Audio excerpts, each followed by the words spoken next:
মানুষের বিপদের সময়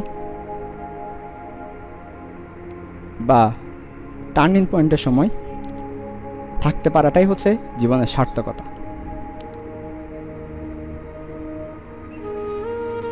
তুমি যত বেশি মানুষের টার্নিং পয়েন্টে থাকতে পারবা, যত বেশি মানুষের বিপদে থাকতে পারবা, ওই জায়গাটাতে থাকতে পারবা, ওই মানুষ যখন আসলে খুব দিশাহারা হয়ে যায়, ওই সময় যদি তুমি থাকতে পারো, হেল্প করতে পারো, এটাই তোমার জীবনের সার্থকতা।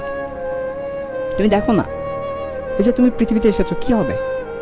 এই যে তুমি জীবন লিড করছো, কি হবে? তুমি ডাক্তার হবা, ইঞ্জিনিয়ার হবা, কি হবে? দেখো, যারা ওই ডাক্তার হয়ে, ইঞ্জিনিয়ার হয়ে ওই প্রাইভেট কার নিয়ে চলাফেরা করে, 10তলা বিল্ডিংয়ের ফ্ল্যাটে থাকে, ওই ফ্ল্যাট থেকে কার নিয়ে বের হবে, এরপর ফ্ল্যাটে আবার কার নিয়ে ঢুকবে। ওরা মানুষ না তো, ওরা অমানুষ। কেন অমানুষ? কারণ এরা সামাজিক না, এদেরকে কেউ চিনে না। আবার অনেকে আছে ডাক্তার, ইঞ্জিনিয়ার, ভালো মানুষ, মানুষের খবর নেই, প্রতিবেশীর খবর নেই। এরাই তো মানুষ আসলে, এরাই তো জীবনটাকে উপভোগ করতে পারে। আরে জীবন মানে তো তুমি তোমার চারপাশ দেখবে, তাদেরকে নিয়ে থাকবে। তুমি একটা প্রাইভেট কার আর একটা ফ্ল্যাটের মধ্যে তোমার জীবন, তোমার অফিস, তোমার ফ্ল্যাট আর তোমার প্রাইভেট কার, এই তিনটা তো তোমার জীবন না। তোমার জীবন নাকি একটা প্রাইভেট কার, একটা ফ্ল্যাট আর একটা অফিস, এটা তোমার জীবন না। তোমার জীবন হচ্ছে ওই রাস্তায় হাঁটা, রাস্তার মানুষের কষ্ট দেখা, রিক্সাওয়ালার কষ্ট দেখা, রিক্সাওয়ালার প্যান্ডেলের মধ্যে যে প্যাডেল দেয়, ওই প্যাডেলের মধ্যে যে কষ্ট, সে কষ্ট দেখা, এটাই তো জীবন। দুইবার তো আসতে পারবা না পৃথিবীতে, চাইলেও তো পৃথিবীতে দুইবার আসা যাবে না, তাই না? তাহলে একবারই জীবন, জীবনটাকে জীবনের মতো করে দেখো।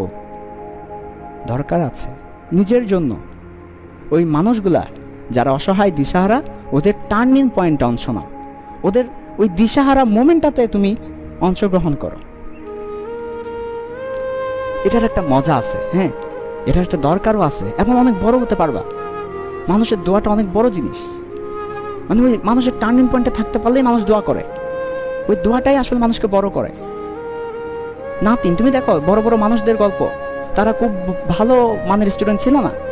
যারা বড় বড় মানুষ আছে, আমাদের রাষ্ট্রপতি বুয়েটের স্টুডেন্ট না, মেডিকেল স্টুডেন্ট না, একটা জাস্ট ন্যাশনাল কলেজের স্টুডেন্ট। আমরা যে কলেজ পড়লাম, ভার্সিটিও না, রাষ্ট্রপতি হয়েছেন।